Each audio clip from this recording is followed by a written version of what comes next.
बात करते हैं मनशियात के बढ़ते नासूर की, जिसको दहशतगर्दी से भी ज़्यादा संगीन करार दिया जा रहा है। खामोश कातिल हमारी नौजवान नस्ल को निगल रहा है। ये जहर हमारे घरों, तालीमी इदारों, दफातर, सड़कों तक सरायत करती जा रही है। कितने ही बासलाहियत नौजवान जो कल मुल्क का मुस्तकबिल बन सकते थे, आज नशे की दलदल में फंस कर अपनी जिंदगियां तबाह कर रहे हैं। अक़वाम मुत्तहिदा की रिपोर्ट के मुताबिक दुनिया भर में मनशियात इस्तेमाल करने वाले अफराद की तादाद 30 करोड़ तक पहुँच चुकी है और हर साल इसमें 20% का इजाफा हो रहा है। पाकिस्तान में इस हवाले से दुरुस्त आदाद शुमार तो मौजूद नहीं है, मगर मुख्तलिफ रिपोर्ट्स और तहकीकात में मुतज़ाद आदाद शुमार पेश किए गए हैं। आलमी रिपोर्ट्स में पाकिस्तान में ये तादाद 76 लाख बताई जाती है, जिसमें 78% मर्द और 22% ख़वातीन शामिल हैं। लेकिन एक रिपोर्ट में यह भी इंकशाफ हुआ कि पाकिस्तान में 1.5 करोड़ अफराद मनशियात की लत में मुब्तला हैं, जिनमें से 30 लाख तलबा शामिल हैं। ड्रग्स किस तरह इंसानी ज़िंदगी को तबाह करती है, मनशियात के आदी अफराद से किस तरह पेश आना चाहिए और इस लानत से किस तरह मुस्तकिल छुटकारा पाया जा सकता है, इन्हीं तमाम पहलुओं पर हम बात करेंगे। इस वक्त हमारे साथ मौजूद हैं मारूफ साइकाइट्रिस्ट डॉक्टर उसामा बिन जुबैर साहब। बहुत शुक्रिया डॉक्टर साहब आपके वक्त का। बताइएगा, ड्रग्स की लत जो है इंसान की जहनी और जिस्मानी बीमारी को का जो सबब बन जाती है, इससे कैसे छुटकारा पाया जा सकता है? Thank you for having me on the show. देखिए, सबसे पहले तो हमने कॉजेज़ देखने हैं कि जब हम कॉज देखेंगे तो फिर वहाँ पे हम लगाएंगे ब्रेक। तो सबसे पहले तो अवेलेबिलिटी है। अभी मेरे पास पहले हमारा ख्याल था कि जो बड़े शहरों में स्कूल्स कॉलेजेस की चेन्स हैं वहाँ पे ये प्रॉब्लम है। अभी मेरे पास छोटे शहरों से, चकवाल से, सरगोदा से, तलागंग से लोग आते हैं, जेहलम से, और वहाँ के स्कूलों में ये मिल रही। फिर हस्पतालों में मेरे पास एक वक्त में मेरे हॉस्पिटल में 25 मरीज़ दाखिल थे, जिसमें से 3 डॉक्टर्स थे।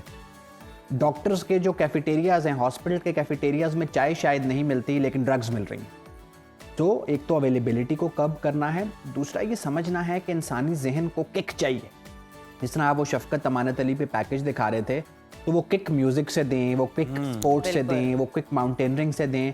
नहीं देंगे सोसाइटी में तो फिर किक लाने के आर्टिफिशियल तरीक़ों में ड्रग्स डीलर्स जो हैं वो तैयार बैठें।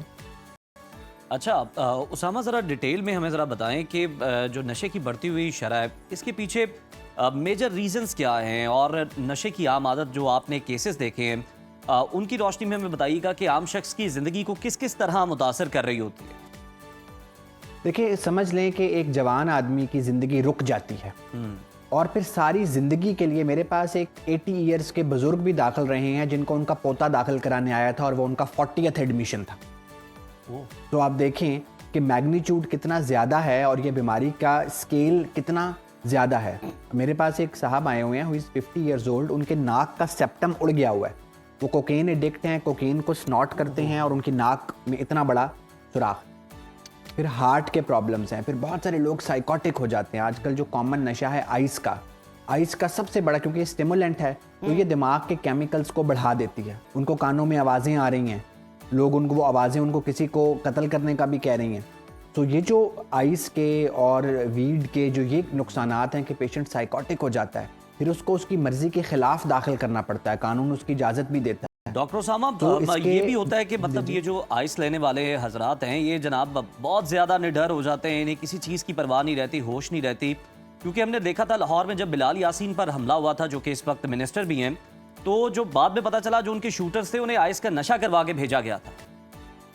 जी देखिए, एक तो ये है कि ये ड्रग्स डिसइनहिबिशन करती हैं। आपका जो दिमाग का अगला हिस्सा है ना, वो आपका सिक्योरिटी गार्ड है। जब आप ड्रग्स लेते हैं तो वो सिक्योरिटी गार्ड हट जाता है और जो थॉट आती है आप उस पर फौरन अमल कर देते हैं, आपका फिल्टर चला जाता है। ठीक है, फिर आपका रियलिटी से कांटेक्ट हट जाता है, आप वल्नरेबल हो जाते हैं। They are very vulnerable people जो ड्रग्स लेते हैं। इनको मुजरिम की निगाह से मत देखें, इनको मरीज की निगाह से देखें, इनका इलाज कराएं। बिल्कुल ठीक।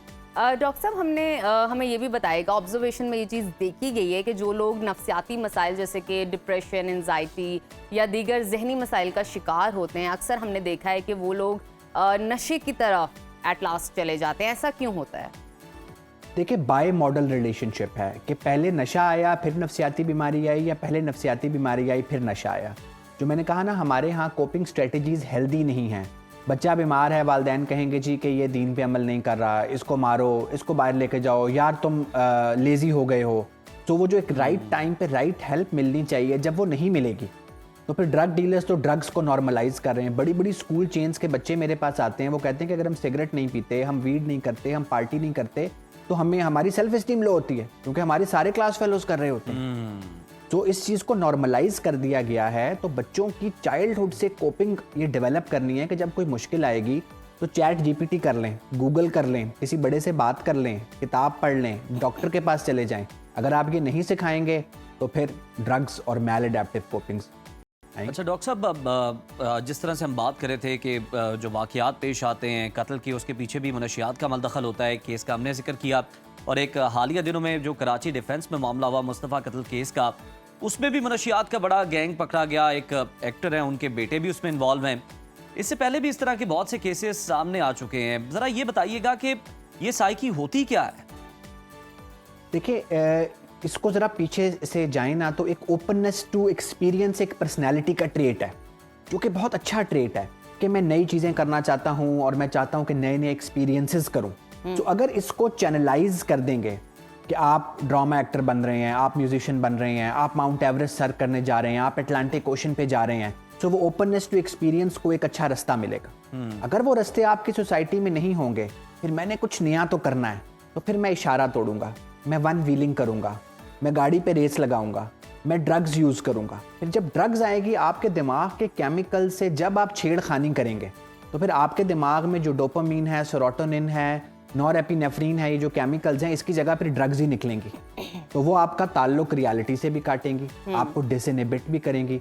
और एक इस दुनिया के पैरेलल जो हमने स्किज़ोफ्रेनिया में भी बात की थी ना, मैंने ड्रग इंड्यूस साइकोसिस की, तो वो कैटेगरी अब मैं बहुत देखता हूँ जो मेरे पास दाखिल होते हैं बच्चे, खाली ड्रग्स वाले यंगस्टर्स खाली ड्रग्स के साथ नहीं होते, मोस्टली ड्रग इंड्यूस साइकोसिस के साथ दाखिल हो रहे हैं।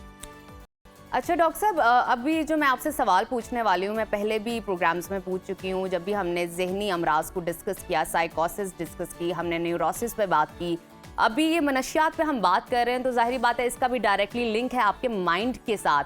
जब आपका माइंड आपके साथ, इंसान के साथ प्ले कर रहा होता है, तो उसको नहीं पता चल रहा कि वो उस टाइम पर क्या कर रहा है। तो उस मूवमेंट के अंदर, उस टाइम के अंदर, उस एरा के अंदर वालिदैन को या करीबी अफराद को किस तरह उस इंसान को लेकर चलना चाहिए, उसके साथ किस तरह ट्रीटमेंट इख्तियार करनी चाहिए, और किस तरह सबसे पहले वो पहचाने कि ये गुजर कहाँ से रहा है, क्या अलामात होंगी?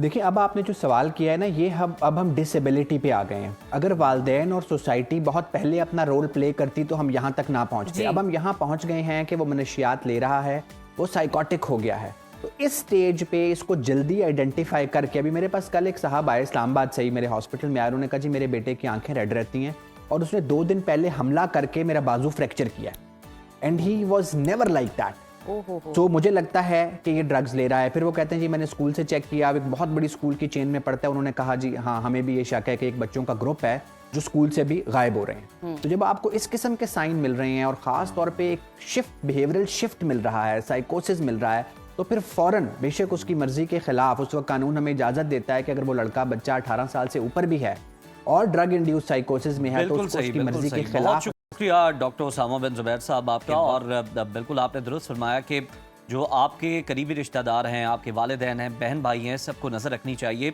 और ये देखना चाहिए कि क्या कोई नशे की लत में मुब्तला तो नहीं है, इस डगर पर तो नहीं चल रहा, क्योंकि ये बड़ा ज़रूरी है। और यही वो मौका है जब आप उसको इस लत से रोक सकते हैं, वरना अगर एक बार वो मुब्तला हो गया तो फिर बहुत मुश्किल है। इसके साथ ही ब्रेक शामिल करते हैं, जब उसे मदद की भी ज़रूरत है और आपको मदद करनी चाहिए।